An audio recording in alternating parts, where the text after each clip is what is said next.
So welcome to our civil service for দেশি guys এই YouTube চ্যানেলে তোমাদের সবাইকে আরেকবার ওয়েলকাম। তো আজকের একটা বিশেষ দিন, তোমরা অলরেডি জানো যে আজকে 8ই মার্চ মানে ইন্টারন্যাশনাল ওমেন্স ডে। তো ওমেনকে পিএসসি যেমন এম্পাওয়ার্ড করে থাকে, সিএসডিজি অলওয়েজ ওমেনদের পাশে দাঁড়ায় এবং ওমেনদেরকে এম্পাওয়ার্ড করে থাকে। এটা তোমরা নিশ্চয়ই জানো, এত বছর ধরে তোমরা জেনেও এসছো। সুতরাং সমাজকে পরিবর্তন করতে গেলে, সব কিছু ঠিকঠাক করতে গেলে ওমেন এম্পাওয়ারমেন্টটা খুব বেশি জরুরি এবং সেই কারণে মেয়েদেরকে কিন্তু এগিয়ে আসতেই হবে। অবশ্যই চাকরির ক্ষেত্রে তো অবশ্যই সেলফ ডিপেন্ডেন্ট হওয়া একটা চাকরি করা মেয়ের পক্ষে কিন্তু খুব খুব মানে ভালো লক্ষণ। সুতরাং আমরা চাই আমাদের চ্যানেলে যারা মহিলা ক্যান্ডিডেট আছো, মানে সিভিল সার্ভেন্ট অ্যাসপিরেন্ট আছো, খুব তাড়াতাড়ি তোমরা সফল হও, সেই শুভেচ্ছা আমাদের চ্যানেলের তরফ থেকে তোমাদের প্রত্যেকের জন্য রইল।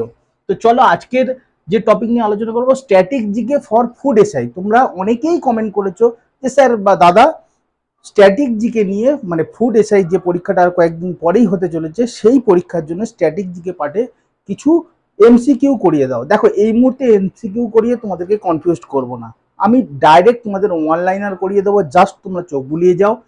সেগুলো প্রত্যেকটা কিন্তু ইম্পর্টেন্ট ওয়ান লাইনার। আশা করি বিভিন্ন পরীক্ষায় তো আসা ওয়ান লাইনার আমি তুলে তুলে তোমাদের ধরি না, সুতরাং তোমরা বুঝতে পারবে যে কেমন টাইপের ওয়ান লাইনার গুলো বিভিন্ন পরীক্ষা আসে এবং ফুড এশিয়ার পরীক্ষা যেটা হতে চলেছে সেখানেও কিন্তু আসার প্রবাবিলিটিও আছে। সুতরাং প্রত্যেকটা কোশ্চেন দেখে নাও। First women chief minister of an Indian state. আমি যেহেতু আজকের ওমেন্স ইন্টারন্যাশনাল ওমেন্স ডে, তাই প্রথম স্ট্র্যাটেজিটা শুরু করলাম ওমেন্সকে দিয়ে। দেখো ফার্স্ট প্রথম women chief minister of an Indian state, Indian স্টেটের প্রথম চিফ মিনিস্টারের নাম কি? সুচেতা কৃপালিনী। সুচেতা কৃপালিনী হচ্ছে আমাদের দেশের প্রথম কোনো মহিলা চিফ মিনিস্টার এবং তিনি কোন স্টেটের চিফ মিনিস্টার হয়েছিলেন? UP, Uttar Pradesh. Then question number 2 দেখে নাও, first women governor of India. ভারতবর্ষের প্রথম কোন মহিলা গভর্নর হয়েছিলেন কে? তার নাম কি? সরোজিনী নাইডু। থার্ড কোশ্চেন দেখো, largest fresh water lake in India. ভারতবর্ষের সবচেয়ে বড় মিষ্টি জলের লেক কোনটা? সেটা হচ্ছে উলার লেক। এবং উলার লেক যদি বলে কোথায় আছে? জম্মু অ্যান্ড কাশ্মীর, যে অ্যান্ড কে সংক্ষেপে লিখেছি। কোশ্চেন নাম্বার 4 দেখো, largest salt water lake in India. Actually এটা লবণাক্ত, সবচেয়ে বড় লবণাক্ত জলের হ্রদ কোনটা? চিল্কা লেক। এবং চিল্কা লেক কোথায় আছে? না উড়িষ্যায়। দেখো স্টেটগুলোও কিন্তু দেখে যেও, কারণ শুধুমাত্র চিল্কা লেক আমি বলে দিচ্ছি বা উলার লেক বলে দিচ্ছি, বাট তোমরা হয়তো জানো না যে এই লেকগুলো কোন স্টেটে, সেটা কিন্তু জেনে নিও। কারণ এই লেক কোন স্টেটে আছে, যেমন লোকটা খুব ইম্পর্টেন্ট, মণিপুরে আছে, এই টাইপের লেকের কথাগুলো তোমরা জেনে রেখো, কোন বিখ্যাত লেক কোথায় আছে। Part 3 of the Indian constitution deals with. এই কোশ্চেনটা না তোমার হয়তো আজকে আমি বলে দিচ্ছি যে part 3 of Indian constitution deals with কি? Fundamental rights. এটার উপর নির্ভর করছে যে ইন্ডিয়ান কনস্টিটিউশনের পার্ট 3 তে কি মেনশন করা আছে? ফান্ডামেন্টাল রাইটের কথা। বাট তোমাকে ফান্ডামেন্টাল রাইট শুধু এইটুকু জানলে হবে না, পুরো তোমাকে লক্ষ্মীকান্তের বাংলা ধরে ধরে কৌস্তব সরকার স্যার প্রত্যেকটা লাইন বাই লাইন পড়াচ্ছেন। তোমাকে প্রিলি পাস হয়তো করে যাবে, কিন্তু মেন পাস করাবে, বিভিন্ন পরীক্ষায় আরো অ্যাপিয়ার করার জন্য তোমাকে লক্ষ্মীকান্তের পুরো লাইন বাই লাইন ধরেই কৌস্তব সরকার স্যারের মতো করে তোমাকে পড়তে হবে। পুরো বইটা তোমাকে থ্রু আউট ফলো করতে হবে, আদারওয়াইজ তুমি কিন্তু পারবে না। শুধু part 3 of Indian constitution deals with fundamental right দিয়ে হয়তো তুমি ফুড এসআই এর মতো প্রিলিমিনারিটা পাস করে যাবে, বাট অন্য কঠিন পরীক্ষা যেগুলো মিসলেনিয়াস সার্ভিস আছে বা ডব্লিউবিসিএস আছে, এই পরীক্ষা তুমি যখন মেন পরীক্ষা অ্যাটেন্ড করতে যাবে না, তখন কিন্তু তোমার ইন ডিটেলস নলেজ দরকার। সুতরাং ওইভাবেই ফলো করো। তোমরা আমাদের চ্যানেলের প্লে লিস্টে যাবে, ইন্ডিয়ান কনস্টিটিউশন পোর্শনে যাবে, জাস্ট লক্ষ্মীকান্তের বইটা তুমিও খুলবে, চ্যানেলটা ভিডিও চালাবে, তারপর লাইন বাই লাইন তুমিও বুঝে যাবে। একদম জল ভাতের মতো করে উনি বোঝান, বুঝতে তোমাদের কোনো অসুবিধা হবে না। যাদের ইংরেজি নিয়ে প্রবলেম আছে কোনো সমস্যা হবে না, প্রত্যেকটা ওয়ার্ডের বাংলা করে করে উনি বোঝান। সুতরাং বলবো সেগুলো একটু দেখে রেখো সময় পেলে।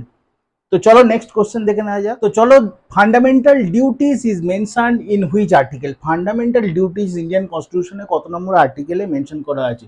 Article 51A। আবারও বলছি, তোমাকে ফান্ডামেন্টাল ডিটেলসের ফান্ডামেন্টাল ডিউটিসের ইন ডিটেলস কিন্তু পড়তে হবেই। এবং আমার এই আর্টিকেল ওরিয়েন্টেড সমস্ত ইম্পর্টেন্ট আর্টিকেলগুলো, যেগুলো ইন্ডিয়ান কনস্টিটিউশনে অতিমাত্রায় ইম্পর্টেন্ট এবং পরীক্ষায় এসে থাকে, সেই পার্টিকুলার আর্টিকেলগুলোর উপরে একটাই ভিডিও করা আছে। আশা করি ভিডিওর ডেসক্রিপশন লিঙ্কেও তোমরা পেয়ে যাবে, বা আমাদের প্লে লিস্টে ঢুকে কনস্টিটিউশন পার্টে গিয়েও সেখান থেকে তোমরা দেখে নিতে পারো সমস্ত ইম্পর্টেন্ট আর্টিকেলগুলো এক জায়গায়। এরপর দেখো হেডকোয়ার্টার অফ আরবিআই, মোরালে সবাই জানো যে বোম্বে। হেডকোয়ার্টার অফ আরবিআই কোথায় আছে? মুম্বাইতে।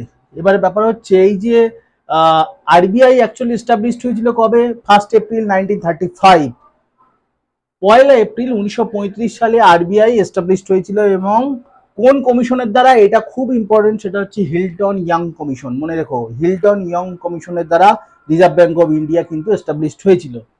ইওয়ান Battuta visited India during the reason of, যতগুলো বৈদেশিক ব্যক্তিত্ব আছে যারা ভারতবর্ষে ভিজিট করেছিল বিভিন্ন রাজরাজাদের আমলে, সেই লিস্টটা কিন্তু তোমরা একবার চক আউট করে যাবো, কারণ এইরকম টাইপের কোশ্চেন কিন্তু আসে। আমি জাস্ট একটা এক্সাম্পল দিলাম যে ইবন বতুতা ভিজিট করেছিল ভারতবর্ষে কার রিজনে? মোহাম্মদ বিন তুগলক।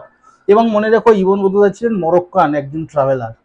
তো তার অরিজিন দেশের নামটা এবং কোন রিজিয়নে মানে কোন ভারতীয় রাজরাজার আমলে তারা এসছিলেন, এই লিস্টটা কিন্তু তোমরা পুরো দেখে নিয়ে যেও।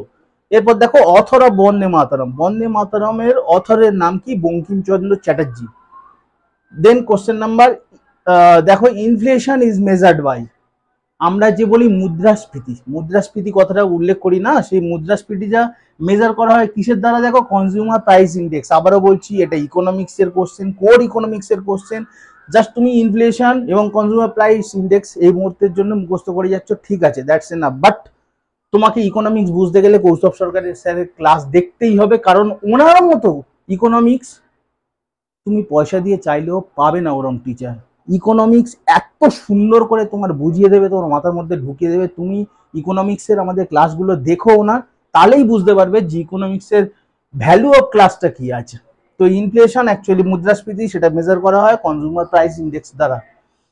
Hottest planet in the solar system, solar সিস্টেমের হটেস্ট প্ল্যানেট, সবচেয়ে গরম প্ল্যানেট কোনটা? ভেনাস। এবারে বলি শোনো, এই হটেস্ট প্ল্যানেট, কুলেস্ট প্ল্যানেট, কোন প্ল্যানেট সবচেয়ে বড়, কার কতগুলো মানে স্যাটেলাইট আছে, কোন প্ল্যানেটের কালার কেমন, কে কত দূরে আছে কার থেকে, সেই ডিটেলসটা তোমরা কিন্তু পড়ে যাও। আমি এখানে বললাম hottest planet in the solar system কোনটা? ভেনাস। দেন দেখো ফান্ডামেন্টাল ডিউটিস, আরেকটা ইন্ডিয়ান কনস্টিটিউশন বা ইন্ডিয়ান পলিটির খুব গুরুত্বপূর্ণ কোশ্চেন। কি? Fundamental duties were added to the constitution of India. Fundamental duties Indian কনস্টিটিউশনে কবে অ্যাড করা হয়েছিল সেটা সালটা দেখো 1976 এবং অ্যামেন্ডমেন্ট কত? 42। 42তম অ্যামেন্ডমেন্টের দ্বারা 1976 সালে ফান্ডামেন্টাল ডিউটিস ইন্ডিয়ান কনস্টিটিউশনে অ্যাড করা হয় এবং যে কমিটির মাধ্যমে এটা অ্যাড করা হয়েছিল সেই কমিটির নাম হচ্ছে শরণ সিং কমিটি। মনে রেখো, এই কমিটির নামটাও কিন্তু জানতে চায় যে কোন কমিটি রেকমেন্ডেশনের ফলে ফান্ডামেন্টাল ডিউটিস ইন্ডিয়ান কনস্টিটিউশনে অ্যাড হয়েছিল। তো নেক্সট কোশ্চেন দেখে নাও, who build Shalimar Bagh in Kashmir. দুটো কোশ্চেন পেয়ে গেলে। শালিমার বাগটা কোথায়? কাশ্মীরে। এবং শালিমার বাগ কে বিল্ড করেছিল, তৈরি করেছিল কে? জাহাঙ্গীর। মনে রেখো। In pedology we study about, খুব ইম্পর্টেন্ট একটা কোশ্চেন। বিভিন্ন রকম স্টাডি রিলেটেড কোশ্চেনের সাইন্টিফিক নাম যেগুলো হয় সেটার একটা আলাদা ভিডিও আমি অলরেডি বানিয়ে নিয়েছি, তোমরা সেটা দেখে নিও। এখানে বলছে পেডোলজি উই স্টাডি অ্যাবাউট কি, মানে এই ভূমি সংক্রান্ত সয়েল, মাটি ওরিয়েন্টেড যে স্টাডি তাকে বলা হয় পেডোলজি। অন্যগুলোও আমি বানিয়ে রেখেছি, তোমরা লিস্টটা একবার দেখে নিও। হু প্রপাউন্ডেড দ্য থিওরি অফ ইভলিউশন, কে প্রথম এই থিওরি অফ ইভলিউশন এই জিনিসটার প্রপাউন্ডার ছিলেন? সেটা হচ্ছে Charles Darwin. Largest planet in the solar system, solar সিস্টেমের সবচেয়ে বড় প্ল্যানেটকে Jupiter. IVC, Indus Valley civilisation, IVC is located in India. Indus Valley civilisation বর্তমান সময়ে ইন্ডিয়ার কোথায় আছে? সেটা হচ্ছে লোথালে। এবং লোথালটা কোথায়? গুজরাট। হরপ্পা এবং মহেঞ্জোদারো কোথায় এই মুহূর্তে আছে? তোমরা কমেন্ট বক্সে কমেন্ট করে জানিও, খুব ইম্পর্টেন্ট কিন্তু। হরপ্পা মহেঞ্জোদারো দুটো কিন্তু জানতে চায়। তাহলে Indus Valley civilisation located in India কোথায়? Lothal, Gujarat. Who has design the flag of independent India, স্বাধীন ভারতের জাতীয় পতাকার নকশা কে এঁকেছিলেন? তার নাম হচ্ছে পিঙ্গালি ভেঙ্কাইয়া। মনে রেখো। What is the full form of ECG, বিভিন্ন রকম সাইন্টিফিক ইনস্ট্রুমেন্ট তাদের নাম কিন্তু তোমাদের জানা দরকার। এখানে ইসিজির ফুল ফর্মটা জানতে চেয়েছে। কনফিউজড হবে না পরীক্ষায়, এমন টাইপের এখানে অপশানগুলো দেয় না, একটুর জন্যে ভুল হয়ে যায়। সেটা হচ্ছে মনে রেখো ইলেকট্রোকার্ডিওগ্রাম, কি বললাম, ইলেকট্রোকার্ডিওগ্রাম। বাকি অপশানগুলো কিন্তু খুব ক্লোজ দেয়, যার জন্য গুলিয়ে যাওয়ার চান্সটা বেশি। Who is the father of immunology? ইমিউনোলজির জনক কাকে বলা হয়? Edward Jenner. Edward Jenner. The headquarter of World Trade Organisation, World Trade অর্গানাইজেশনের হেডকোয়ার্টার কোথায়? সেটা হচ্ছে জেনেভা। যতগুলো ইন্টারন্যাশনাল অর্গানাইজেশন আছে প্রত্যেকের কবে সেটা এস্টাবলিশড হয়েছে, তার হেডকোয়ার্টার কোথায়, তার বর্তমান মাথায় কে বসে আছেন, তার একদম আলাদা করে লিস্ট করে বানানো আছে চ্যানেলে, তোমরা একটু দেখে নিও। এখানে হেডকোয়ার্টার অফ ওয়ার্ল্ড ট্রেডের জানতে চেয়েছে, হেডকোয়ার্টার কোথায়? জেনেভা। দেন আরেকটা ইম্পর্টেন্ট কোশ্চেন যেটা পরীক্ষায় আসে, সেটা হচ্ছে নীতি আয়োগ। নীতি আয়োগের এই নীতি টার্মটার full form National Institution, National Institution for Transforming India, National Institution for Transforming India. That's it আজকের মতো। তো আর তোমাদের কি লাগবে? স্ট্যাটিক জিকে এরকম আরো 2-3টে ক্লাস তোমাদের পরীক্ষার আগে অবশ্যই করিয়ে দেবো। এছাড়া এই ক্লাস ছাড়া তোমাদের যদি আরো কিছু প্রয়োজন হয় তোমরা অবশ্যই কমেন্ট বক্সে কমেন্ট করে জানিও। আর পরীক্ষা খুব কাছে চলে এসছে, আর একদম সময় নেই। নতুন করে কিছু পড়াশোনা করতে যেও না, জাস্ট রিভিশন দাও, খুব ভালো করে পড়ো, ফাটিয়ে পরীক্ষা দাও। সিজিটিজির স্টুডেন্ট হিসেবে তোমরা পরীক্ষা ফাটিয়ে দিয়ে এসো, সাকসেস হও, এই শুভকামনা রইল। Thanks for watching video, thank you, চলো টাটা।